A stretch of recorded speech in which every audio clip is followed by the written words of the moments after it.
আল্লাহ আল্লাহ বলে ডাকি মাওলা শোনো না, না জানি কই রাশিয়া আমরা কি গুনার বোঝা মাতাইলো ইয়া মাওলা কান্তেছি গুনার বোঝা মাতাইলো ইয়া আল্লাহ কান্তেছি মাফ কইরা দাও মাবুদ মওলা এলাহি মাফ কইরা দাও মাবুদ মওলা এলাহি আল্লাহাকুমুত তাকাসুর হাত্তা সুরতুমুল মাকাবির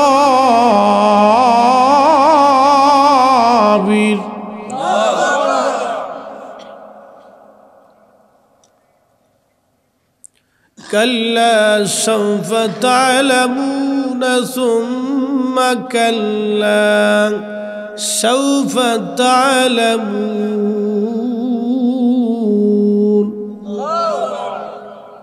سورة التكاثر শোনেন আপনাদেরকে আজকে একটা কথা বলি। এই সূরা তাকাসুর যখন রাসূল করিম সাহাবাদের সামনে পড়তেন তখন সাহাবীরা কাঁদত। এই সূরা তাকাসুর যখন আল্লাহর নবী সাহাবীদের সামনে পড়তেন তো সাহাবীরা কাঁদতে থাকত। রাসূল বলছেন এই সূরা এর তাফসীর শোনার পরে যদি কারো চোখে পানি আসে তাহলে বুঝবো সে জান্নাতি, তার আল্লাহর ভয় তার অন্তরে আছে। আল্লাহাকুমুত তাকাসুর হাত্তা সুরতুমুল মাকাবির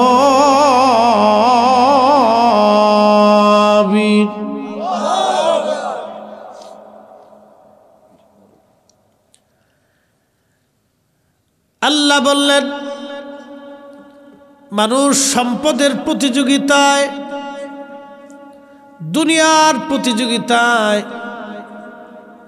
এই যে দেখবেন আমাদের দেশে মানুষ টাকার প্রতিযোগিতা করে, হালাল হারাম না বাইছে কে কত টাকার মালিক হবে পাগল হয়ে গেছে। কথা ঠিক কিনা?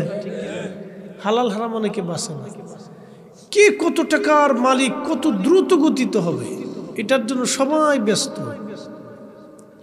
এই আয়াতে আল্লাহ এইভাবে বোঝাচ্ছেন মানুষ সম্পদ উপার্জনের প্রতিযোগিতায় আল্লাহ থেকে জুদা হয়ে গেল, আমি আল্লাহকে ভুলে গেল, আমি রবকে সে ভুলে গেল। কত সময়? হাত্তা সুরতুমুল মাকাবির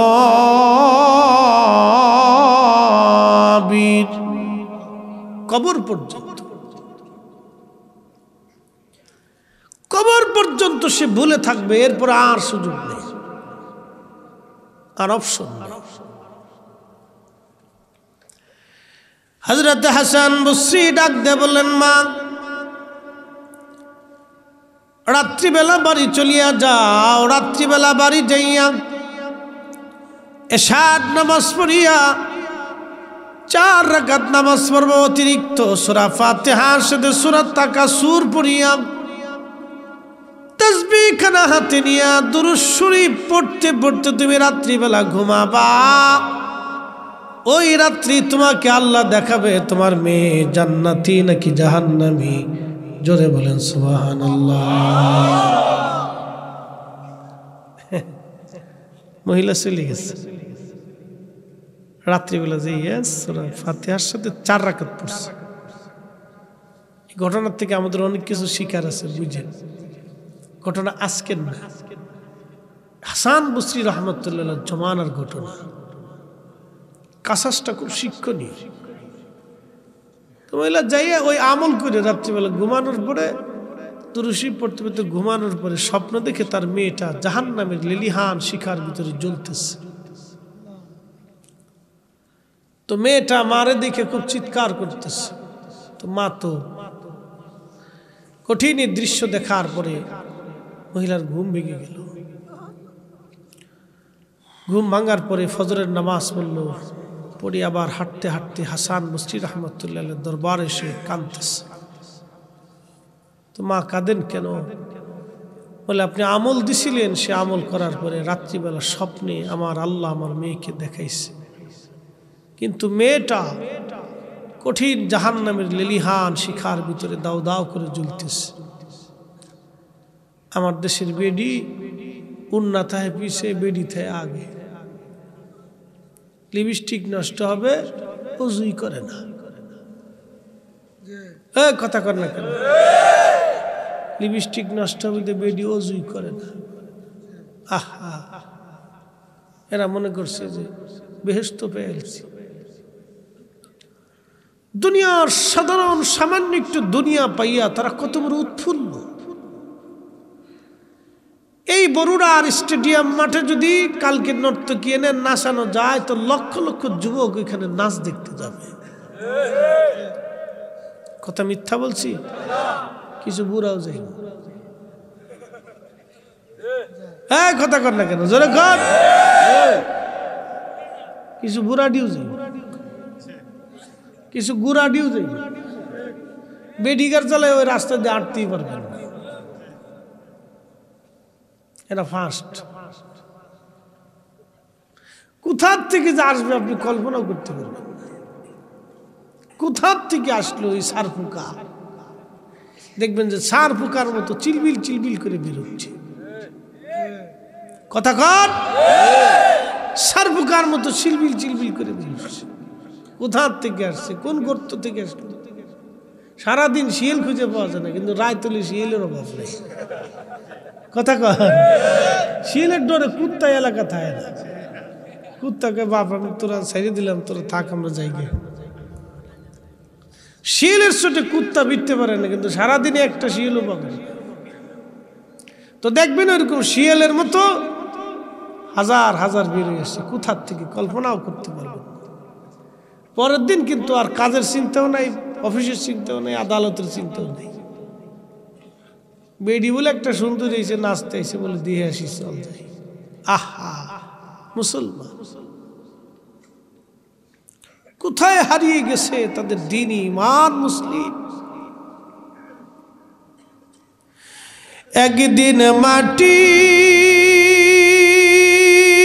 ভিতরে হবে ঘরে মন আমার, কেন বন্ধ দালান ঘর।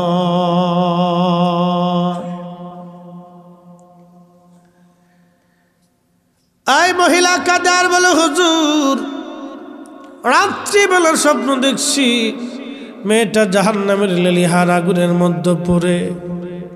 আমি মা কি করে সহ্য করব গো? কঠিন অবস্থা, আমি সহ্য করতে পারি না। হুজুর আমি করব কি? মেয়েটা জাহান্নামের জেলখানায় বন্দী হয়ে গেছে। হাসান বসরি ডাক দে বলেন, মা রে কি আর করার এখন আর আছে? মানুষ মরে যাওয়ার পরে তিনটা দরজা তার খোলা থাকে, অন্য কোন নবীর উম্মতের জন্য এটা বরাদ্দ ছিল না। শুধু আখেরি নবীর উম্মত হওয়ার জন্য আল্লাহ বরাদ্দ করে রাখছে। এরা মরলেও হাতি, মরলেও লাখ, বাঁচলেও লাখ। একসাথে বলবেন না মারহাবা? নবী বলেন, সাহাবীরা রে, কিয়ামতের ময়দানে তোমরা কি জানো গরিব কে হবে, ধনী কে হবে? সাহাবীরা জবাব দিল, আল্লাহু ওয়া রাসূলুহু আলাম। আল্লাহ জানে, নবী জানে। আল্লাহ জানে, নবী জানে। আমাদের দেশের ভাইরা কিছু কয়, টুপিও আছে, দাড়িও আছে, বিরাট বুজুর্গ আলাইহিস সালাম। হাই হাই হাই, বুজুর্গির কোনো শেষ নাই। আল্লাহ জানে, নবী জানে না। আর ১৬ লক্ষ সাহাবী বলতো আল্লাহ জানে, নবী জানে। আমরা সাহাবীদের মতের বাইরে আমরা সুন্নিরা যাইতে পারবো না। হাত উঁচু করে বলেন ঠিক কিনা?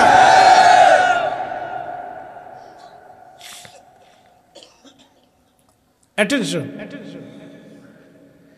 নবীজি বললেন সাহাবীরা কিয়ামতের ময়দানে ওই লোকটা গরিব হবে, ভুরি ভুরি আমলগুলি নিয়ে কিয়ামতের মাঠে উঠবে, কিন্তু তার পাওনাদারের অভাব হবে না। এত পরিমাণে পাওনাদার তার সামনে দাঁড়াইল। আল্লাহু আকবার। এত পরিমাণে পাওনাদার। বলে পাওনাদার কি? আপনি অন্যায়ভাবে একজনের থাপ্পড় মারছিলেন, কিয়ামতের ময়দানে বলবে আল্লাহ পাওনা মিটাই দাও। একজনকে অন্যায়ভাবে গালি দিয়েছিলেন, বলবে রব আমার গালি দিয়েছিল অন্যায়ভাবে, পাওনা মিটাই দাও। আল্লাহ আমার সমালোচনা গীবত করেছিল, আমার পাওনা মিটাই দাও। আমার তহমত দিয়েছিল মিথ্যা, মালিকের পাওনা আমারে মিটাই দাও।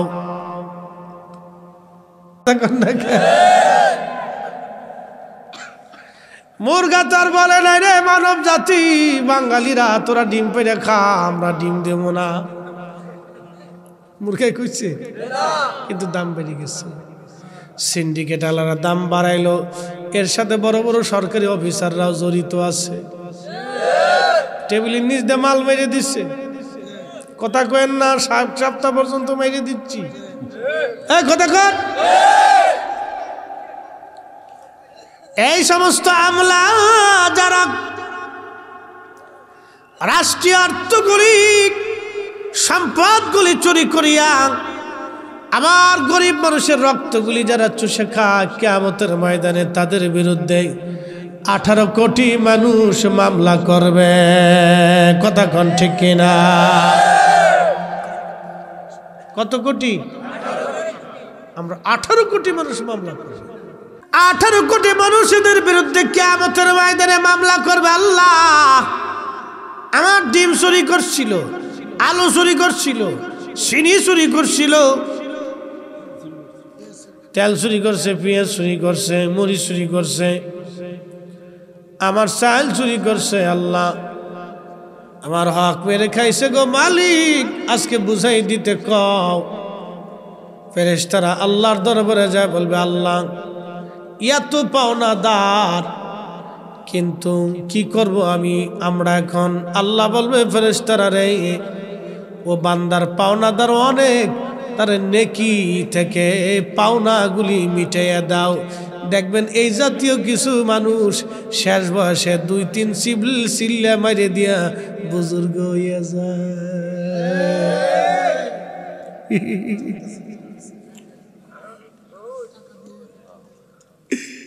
চুলদারি সাদা হয়ে গেছে, জুব্বা চাপি গাই দিয়ে তসবি টসবি মাইরে একবার যায় নামাজ বিছিয়ে দিয়ে সেজদায় পড়ছে, আর উঠে না। শয়তানে আসে কে উরে চাচা, তুমি পাবলিকের বাস দিয়ে এখন বুজুর্গ সাজছো চাচা। 18 কোটি মানুষের দাও আগে বুঝাও চাচা, যতই সেজদা দাও চাচা কাঁদাবে না। কি কথা কর না কে?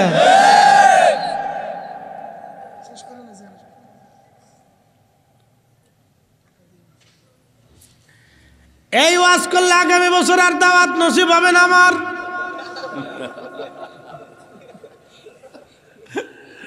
সিদ্ধার কোনো কারণ নাই বাবাজি, মন খারাপ করবেন না রে বন্ধু। কবর দেশে কত মানুষ চলে গেল আর ফিরে আসে নাই। আপনিও যাবেন, আমিও যাব ভাইজান। কবর বড় কঠিন জায়গা, সতর্ক করা আমার দায়িত্ব। দাওয়াত দিবে কি হবে না ওই চিন্তা আমার করা যাবে না। 10 জন মানুষের মধ্যে একজনের যদি বুঝ আসে, ফরিদ সাহেবের আখেরাত বড় বুলন্দ হবে, মাহফিল কমিটির মাহফিল সাকসেস হবে। কথা ঠিক কিনা? আমার আখেরাতটা বুলন্দ হবে। এটা জিব্বাল্লাহ কেটে গেল। আপনারা দুগে খাওয়ান, কদ্দুর মুরগা, কদ্দুর ভত্তা, কদ্দুর ডিম।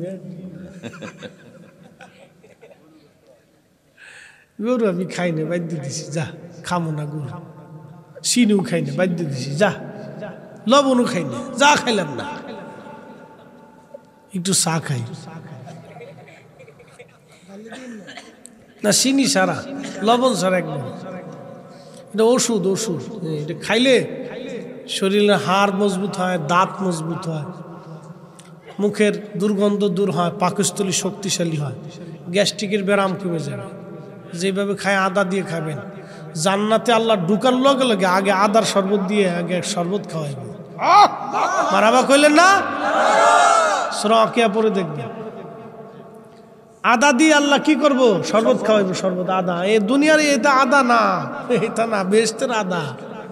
ওই আদা দিয়ে এক গ্লাস শরবত খুব সুন্দর করে কইসে খাওয়াই দিবে, কি যে মজা! খাইয়ে একটা ঘুম দিবেন। কোনো কোনো বর্ণনায় 70 বছর, কোনো বর্ণনায় 70,000 বছর এক ঘুমে যাইব, কারণ হাসরের মাঠে দৌড়ে দৌড়ে। একসাথে জোরে করবেন আল্লাহু আকবার।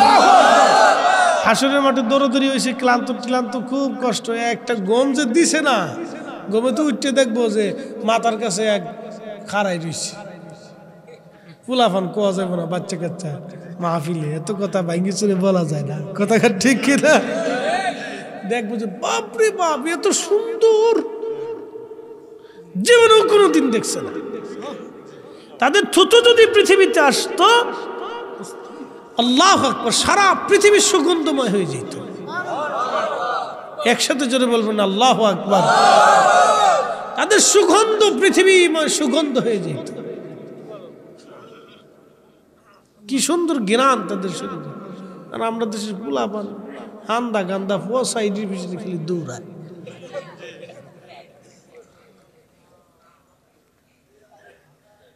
হ্যাঁ, কতটি যে মুই তো ঠিক মতো পানি নেই না, আল্লাহ জানে।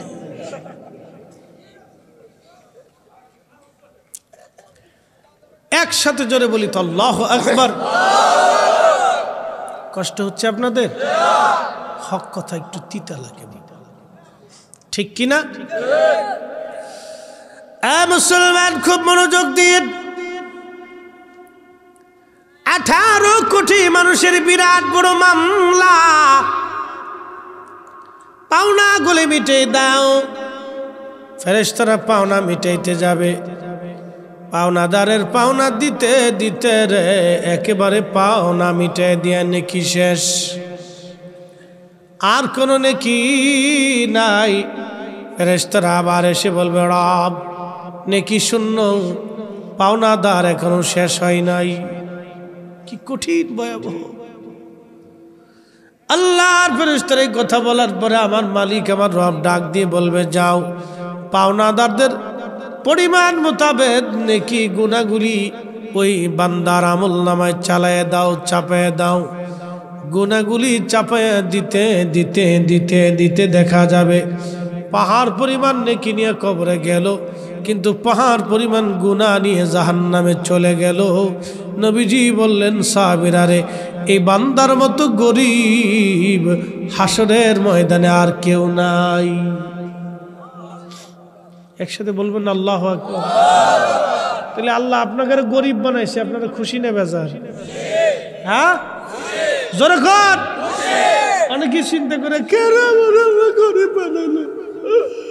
আমার কোটি কোটি টাকা দিলে আমি দান সৎকার করতাম। কোটি কোটি টাকা দিলে আপনি তো ফেরাও নিয়ে যেতেন। অনেকে কিছু পয়সা করিয়ে গেলে সে আকাশ দিয়ে খালি উঠতে চায়, কথা ঠিক কিনা? জালিম হয়ে যায়, জালিম হয়ে যায়। এই জন্য আল্লাহ আপনারা যে হালতে রাখছে ওই হালতে শুকরিয়া আদায় করতে হবে। আল্লাহু আকবার। মনে রাখতে হবে এটা মঙ্গলের হালতে রাখছে।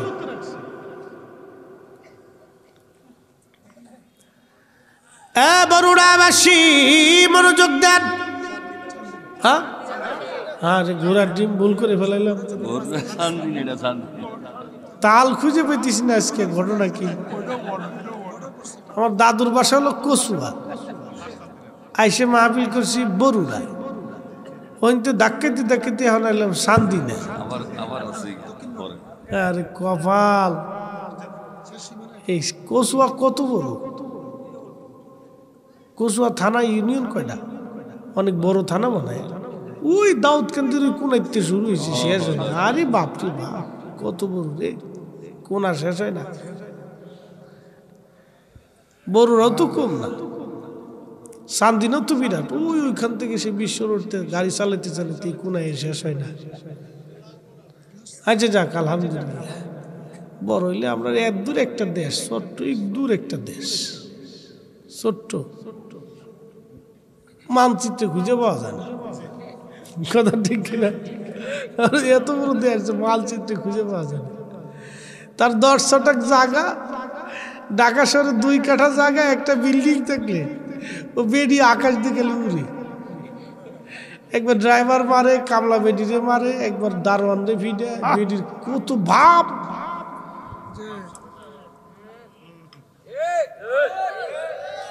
কথা বল না, বেডি মনে তো আকাশতে উঠতেছে। ইস, 4 কাঠা জমি, মুতলে এই ফার্স্ট ওই ফার্স্টে চলে যায়। 3-4 জনে যদি মুতা ধরে ফোলাফান যদি বেজায় দে, তোরা মতে, তোরা ওই শ্যালো মেশিন স্টার্ট করলে 4-5 জনের মুতে এই ফার্স্টে ওই ফার্স্টে চলে যাবে। 4 কাঠা এত দূর জমি, বেডির বাবের জ্বালে বাসে না। কি কথা কর না কে? তোরা আসুস কে? কথা খারাপ কইছি? তোর মুতের স্পিড তো ভালো। কি অহংকার! আমার সারো আল্লাহর জিকির কর, পাইলেও পাইতে পারো খুদারে।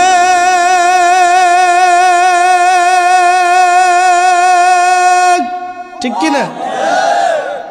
বাবা সে যার গায়ে দেখলে তারে চিনা যায়, সর্বঙ্গ তার পুরারে, ভবের ঘরে আলেক শহরে আল্লাহ রসুল বিরাজ করে রে। কষ্ট দিয়েছে আপনাদের? অহংকার করা যাবে না। ছোট্ট আমাদের একটা দেশ, সামান্য জমি আমাদের বরাদ্দ। এই সামান্য জমি আমাদের বরাদ্দ, কিছুই পাওয়া যাবে না বাবা। বেশি জমিন বরাদ্দ হবে না, মূল্যে 3.5 হাত, মাত্র 1 সেকেন্ড। কি বলে 1 ইঞ্চিও বেশি না, 1 ইঞ্চিও কম না, 1 ইঞ্চি বেশিও না কমও না। বাংলাদেশে যদি হাজার হাজার কোটি টাকার মালিক, এই লোকটা মারা গেল মাত্র 3.5 হাত। আর যার 100 টাক জমিনও সরকারি কাগজে তার নাম নাই, তার জন্য 3.5 হাত, কমও না বেশিও না। অতএব দুনিয়াদারি নিয়ে পারাপারি করার কিছুই নাই। কথা বলেন ঠিক না বেঠে?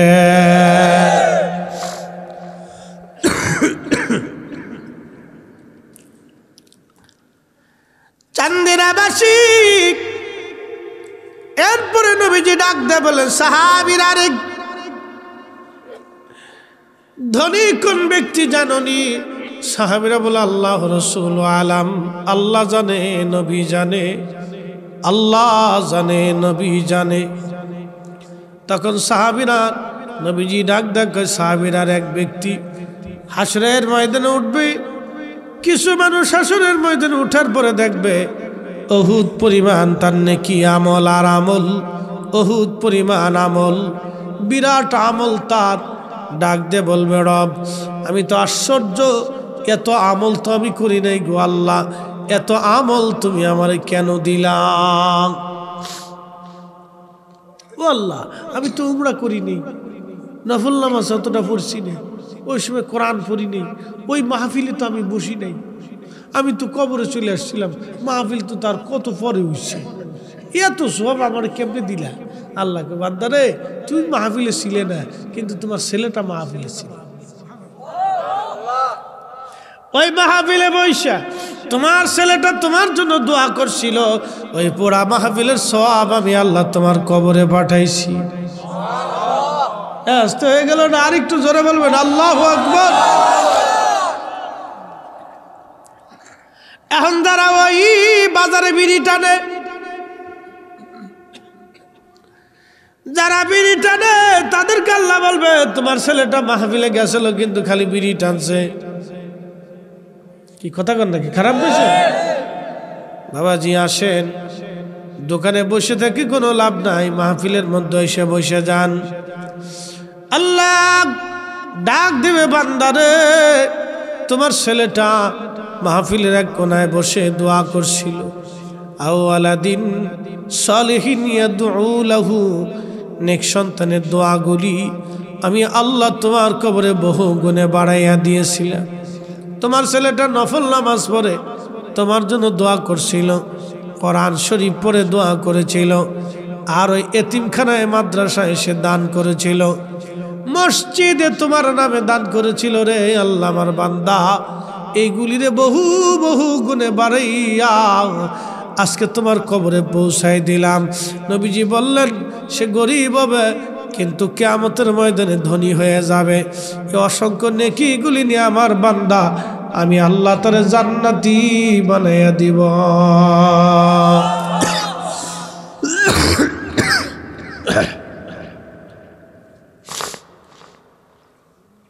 বিরাট ঠান্ডা লাগছে। আরে এক এক জায়গার পানি, কালকে ছিলাম, কালকে হবিগঞ্জে বাহবলে একটা করছি, সোনারঘাটে একটা করছি, রাত ভৈরবে এসে 4টায় মাইক ধরছি। শরীর থেকে বাসায় আসতে আসতে ঘুমাইছি 9টায়। জোরের সময় উঠিয়া আবার দৌড়াইছি।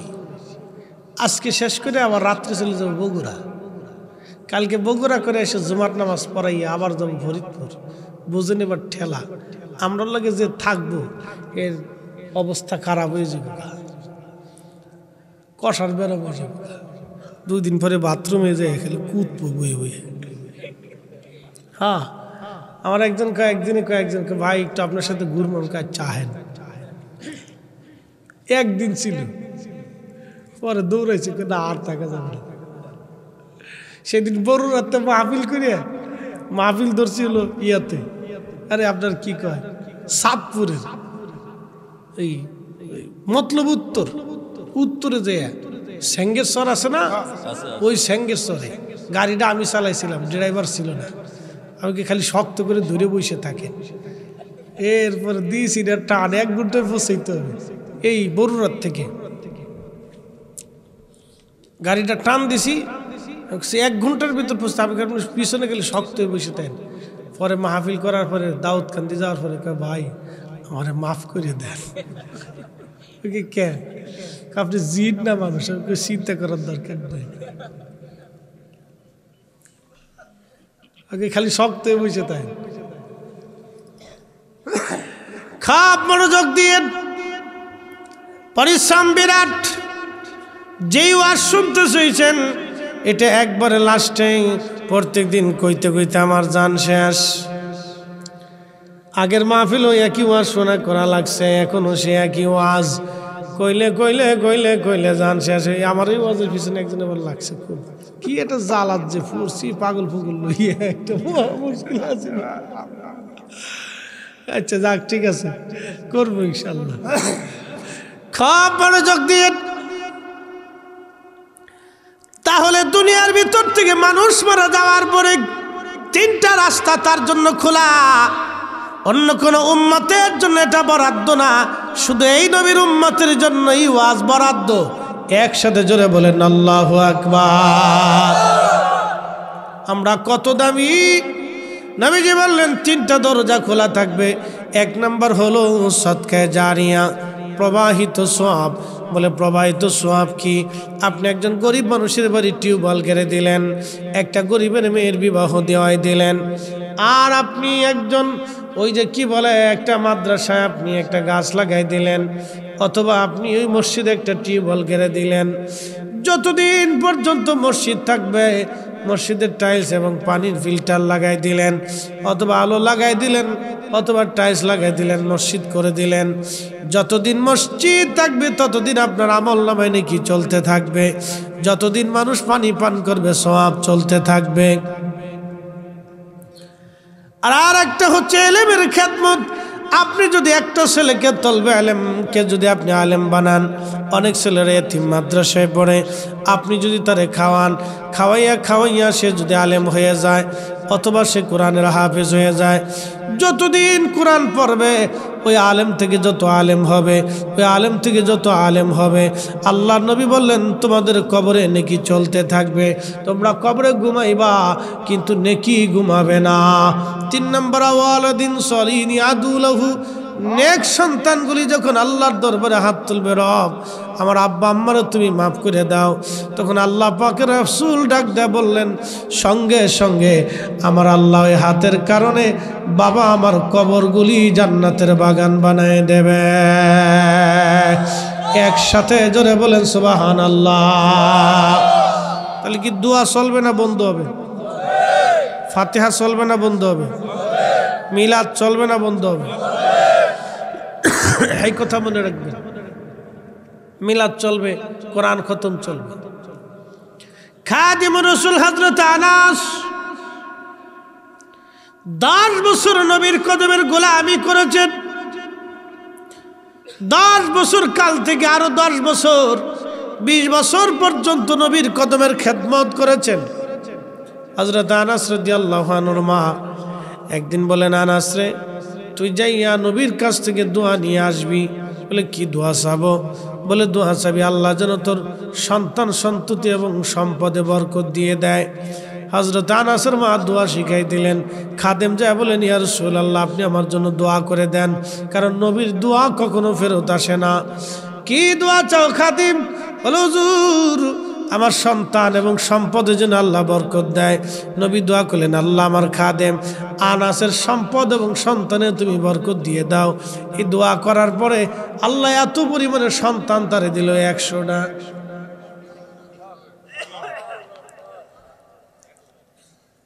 কত? এরকম বেটা দেশে আসেনি।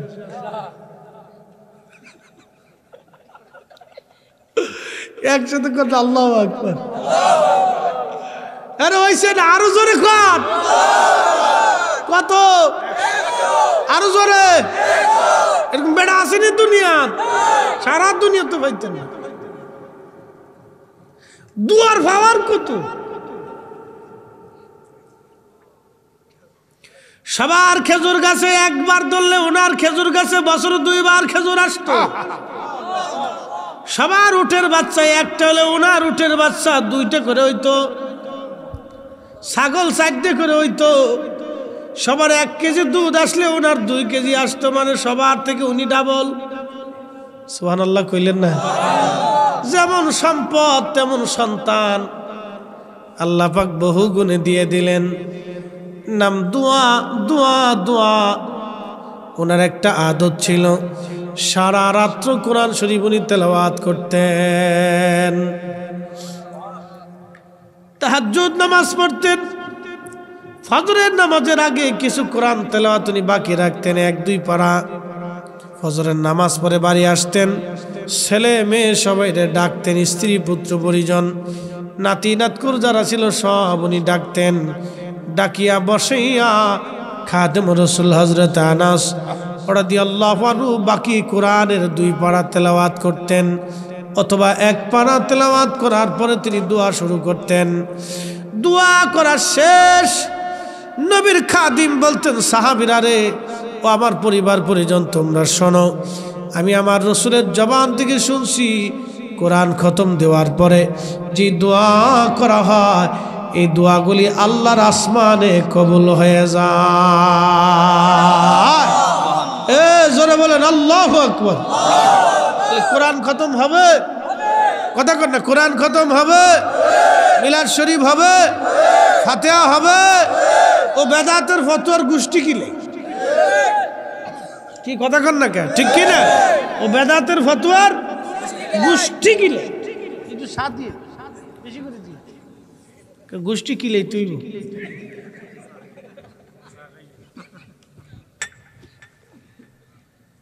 দোয়া করবো তাও এটা ফতোয়া মিটতেছে। শয়তানে খুশি হয়েছে যে সাসা সালা। সামনে বরাত আসতেছে, দেখবেন সুলকানি বাড়বে। মসজিদ যারা তালা মারবে বুঝবেন সব শয়তান। এই আসতে বলেন কে? জোরে বলেন। বরাতের রাত্রিবেলা যে মসজিদ তালা মারা হবে, ইমামও শয়তান, মুসল্লিরাও শয়তান, কমিটিও শয়তান।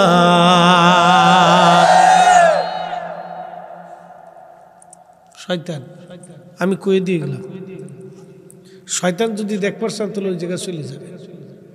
এক লোকে মানত করছে, আল্লাহ আমার আশা পুরো হলে শয়তানদের দুটো টিয়া দিল। এর মানত তো শয়তানই দিবার চাইছে শয়তান। আর ওষুধ বেরিয়ে কেন দলিল বের করবো, যে ওষুধ বের করে ফেলে দিচ্ছি। একটা বরাতের দলিল আজকে দেবো, খুব সুন্দর দলিল। এটা না, অনেকদিন আগে বাসার থেকে নোট করে এটার ভিতরে রাখছিলাম, আছে এমন আড়াই নেই। তাতে মানত করছে যে শয়তানদের দুটো টিয়া দেবো, তো শয়তান খুঁজে পায় না। শয়তান কোথায় পাওয়া যায়? শয়তান পায় না। তো এক মুরব্বীরে জিগে, চাচা আমি তো নিয়ত করছিলাম কিন্তু শয়তান তো পাইতেছি না। শয়তান পাবা? মুরব্বী খুব করা মুরব্বী, শয়তান তুমি পাবা?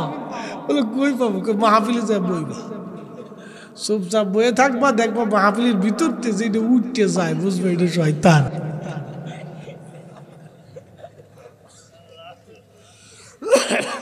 হাতে চুপচাপ মাহফিলের এক কোণে বয়ে রয়েছি, আজকে শয়তান পামো, দুটো টেয়া দিব দরকার, বিপদে পড়ছি, টেয়া তো দিতেই। শয়তান আজকে পাইনি তো কোন হাতে এক বয়ে থাকে, দেখে যে এক লোক আস্তে করে চাদর মোড়া দিয়ে টুকটুক করে উঠতে যায়।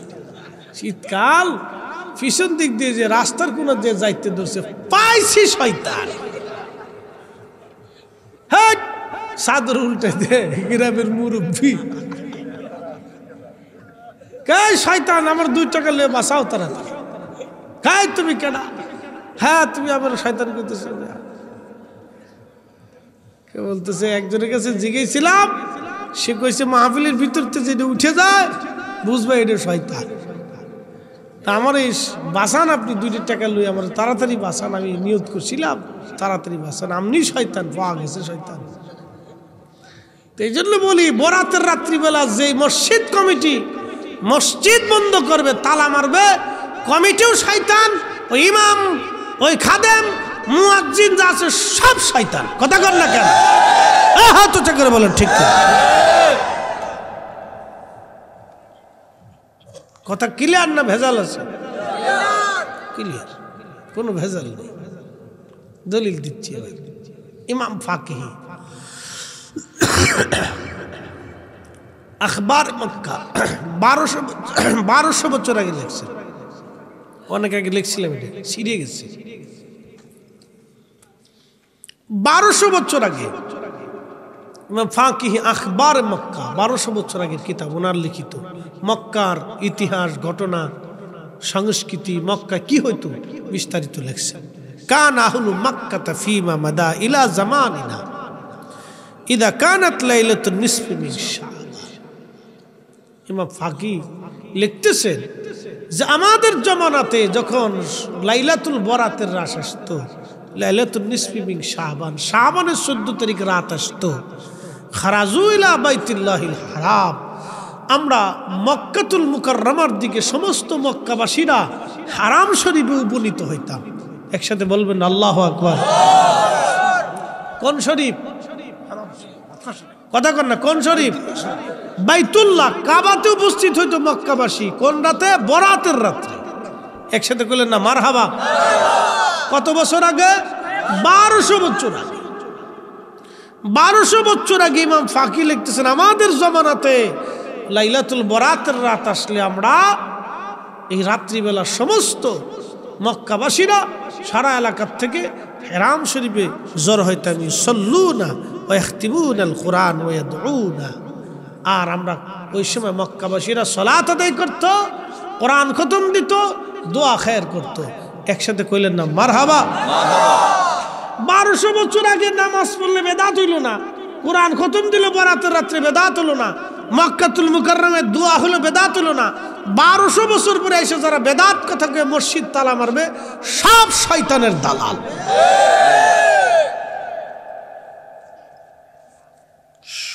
শয়তানের দেশ গেছে বইরে। বুড়া শয়তান, জুয়ান শয়তান, দাড়িওয়ালা শয়তান, জুব্বাওয়ালা শয়তান।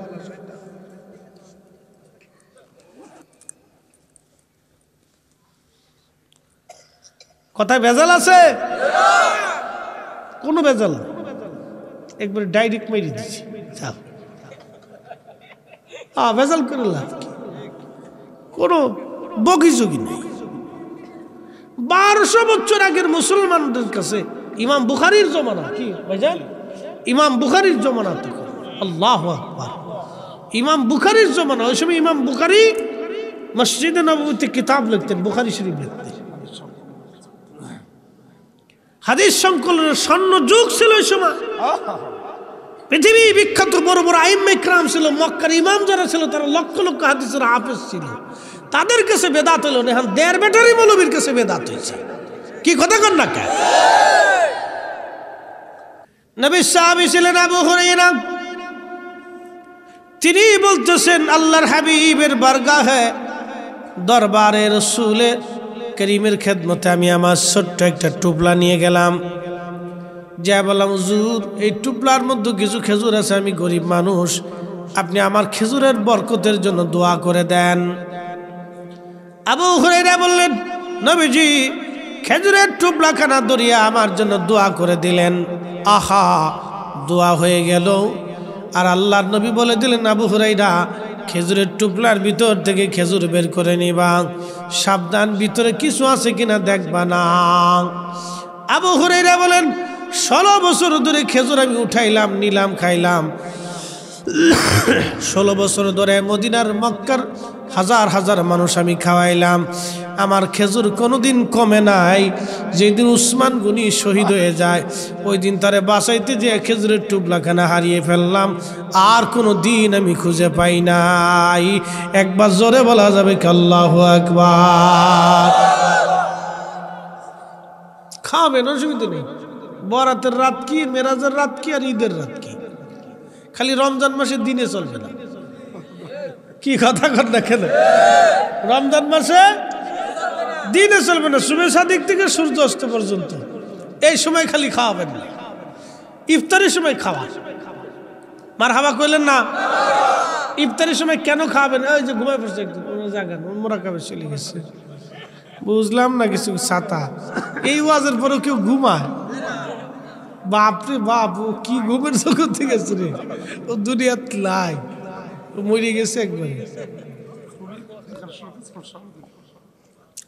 আমার দিকে তাকান, ওয়াজ জন্য কোথায় রাখছিলাম? ইফতার। ইফতার কেন খাওয়াবে বুঝাই। আল্লাহ রসুল হাবিবে কিবরিয়া বলেন উম্মত যথাসম্ভব তোমরা রোজাদার ভাইকে ইফতার করাও। সাহাবীরা বলেন ইয়া রাসূলুল্লাহ আমরা গরিব, সম্ভব হইলে তোমরা খেজুর দিয়ে ইফতার করাও। সাহাবীরা বলেন অনেকের সম্ভব না, অনেকে তাও পারবে না, বলে এক পেলা দুধ দিয়ে হলেও করাও। সাহাবীরা বলেন তাও সম্ভব হবে না। নবী বললেন যদি তা না পারো অন্তত এক পেলা পানি দিয়ে হলেও তোমার রোজাদার ভাইকে ইফতার করাও।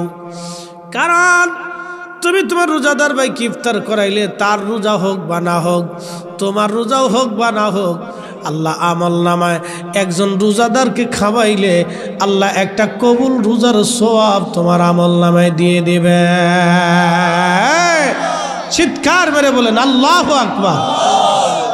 আপনার রোজা হবে কিনা জানেন না, কিন্তু রোজাদারকে ইফতার করানোর কারণে আপনার আমল নামায় নেকি হয়ে গেল।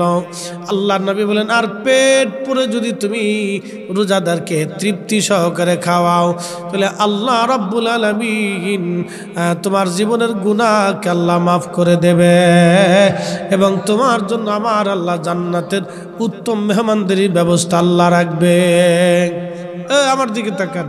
এখন প্রশ্ন, খাওয়ানোর গুরুত্বটা এখান থেকে বুঝে যান। খাওয়ানোর গুরুত্বটা বুঝেন। সারাদিন পরিশ্রম করে রোজা রাখছেন, হবে কিনা গ্যারান্টি নেই। যারে খাওয়াচ্ছেন তার হবে কিনা গ্যারান্টি নেই। কিন্তু ইফতার করাইলেই, বান্দারে খাওয়াইলেই, ক্ষুধার্ত রোজাদারকে খাওয়াইলেই আল্লাহ আপনার আমল নামায় কবুল রোজার সওয়াব লিখে দিবে। আরো জোরে, আরো জোরে। তাহলে খাওয়ানোর গুরুত্বটা এখানে বুঝে যান। সহিহ বুখারীতে এক হাদিসে রাসূল বলছেন উম্মত তোমরা শোনো, তোমরা জাহান্নাম থেকে বাঁচো, জাহান্নাম থেকে বাঁচো, জাহান্নাম থেকে তুমি বাঁচো। তোমার ভাইকে একটা খেজুর খাইও হলো জাহান্নাম থেকে বাঁচো। চিন্তা করতে পারছেন? একটা খেজুর খাওয়া হলো তুমি জাহান্নাম থেকে বাঁচার চেষ্টা করো। এটা দিয়ে আল্লাহ রাসূল মানুষকে খাওয়ানোর প্রতি উদ্বুদ্ধ করেছেন। এই জন্য যারা খাওয়া দাওয়াতে নিষেধ করে এই সব কটা হলো শয়তানের ভাই। প্রিয় মুসলমান, এইগুলি যদিও নফল মনে হবে কিন্তু অনেক বড় দামি।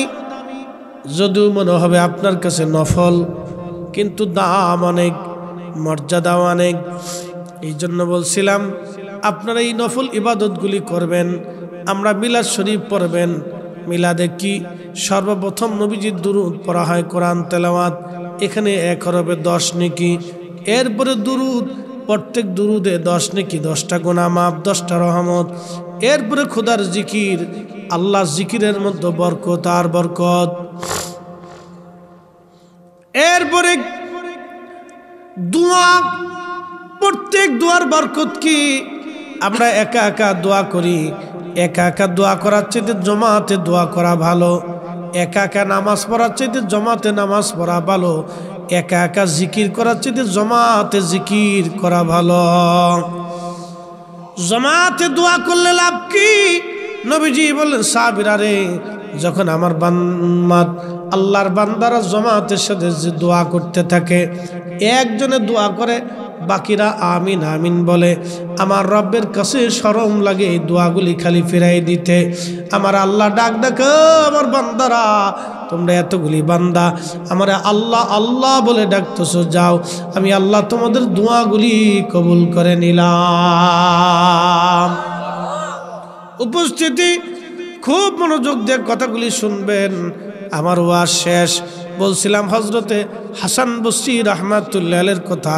হজরত হাসান বসরি রাহমাতুল্লাহ আলাইহি মহিলাকে বলেন, মা আপনি রাত্রিবেলা বাড়ি যাইয়া সূরা ফাতিহার সাথে সূরা তাকাসুর পড়বেন। সূরা তাকাসুর পড়িয়া 4 রাকাত নফল নামাজ পড়িয়া দুরূদ শরীফ পড়ে পড়ে পড়ে পড়ে অবস্থায় ঘুমাবেন। স্বপ্নের ভিতরে আমার মালিক আমার আল্লাহ দেখাবে আপনার মেয়েটা জান্নাতি নাকি জাহান্নামী।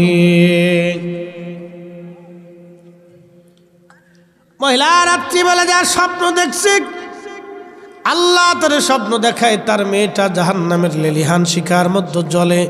ওই মহিলা কানতে কানতে সকালবেলা হযরত হাসান বসরি রাহমাতুল্লাহ আলাইহির বারগাহে এসে কানতেছে। হাসান বসরি ডাক দেখা, মা কান্দো কি জন্য? মহিলা ডাক দেখা, হুজুর রাত্রিবেলা আমি স্বপ্ন দেখছি আপনার দেওয়া আমল অনুযায়ী আমল করার পরে আমার মেয়েটা কঠিন লেলিহান শিখার ভিতরে জ্বলতেছে গো আল্লাহর ওলি, করবো কি আমি? হাসান বসরি ডাক দেখো, মারে বাদ চলে যাও, যাইয়া তোমার মেয়ের নামে সদকা দিতে থাকো, দেখো রব্বে কারিম কবুল করে কিনা। পরের দিন রাত্রিবেলা হযরত হাসান বসরি রাহমাতুল্লাহ আলাইহি ঘুমাচ্ছিলেন। তিনি স্বপ্নের ঘরে দেখতেছেন আল্লাহর জান্নাতের ভিতরে এক যুবতী সুন্দরী রানী জান্নাতের ভিতর দিয়ে ঘোরাঘুরি করে। হাসান বসরি ডাক দিলেন, ও যুবতী তুমি জান্নাতে গেলা কেমনে?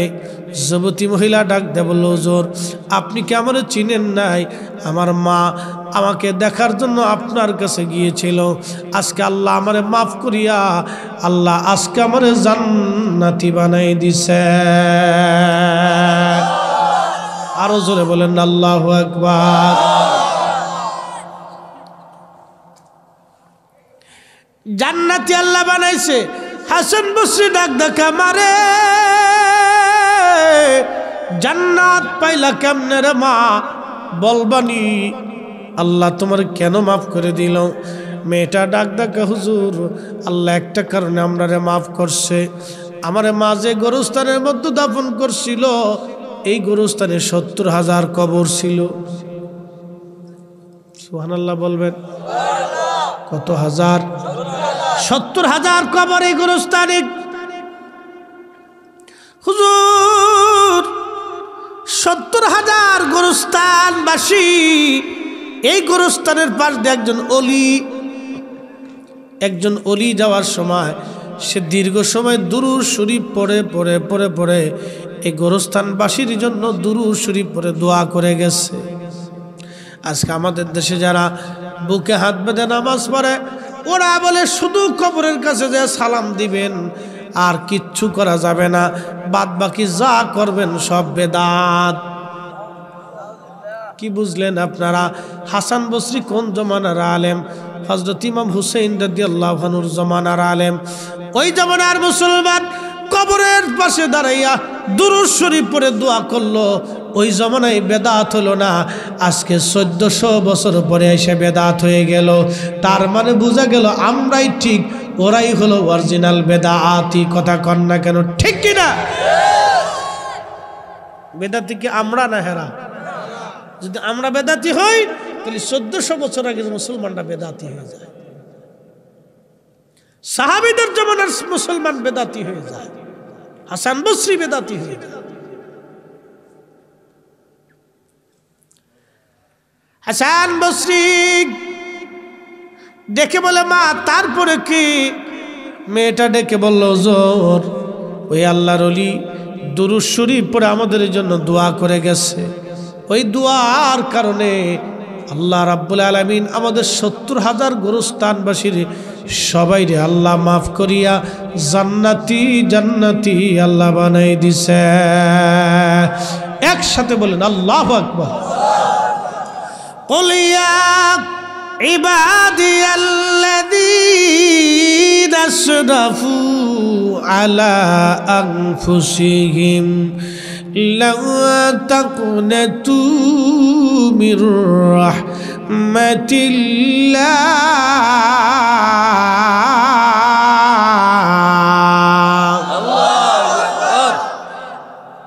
আল্লাহ আল্লাহ বলে ডা কি মাওলা শোনো না, না জানি কই রাশিয়া আমরা কি গুনার বোঝা মাতাইলো মাওলা কান্তেছি গুনার বোঝা মাতাইলো আল্লাহ কান্তেছি মাফ কইরা দাও মাবুদ মওলা এলাহি মাফ কইরা দাও মাবুদ মওলা এলাহি।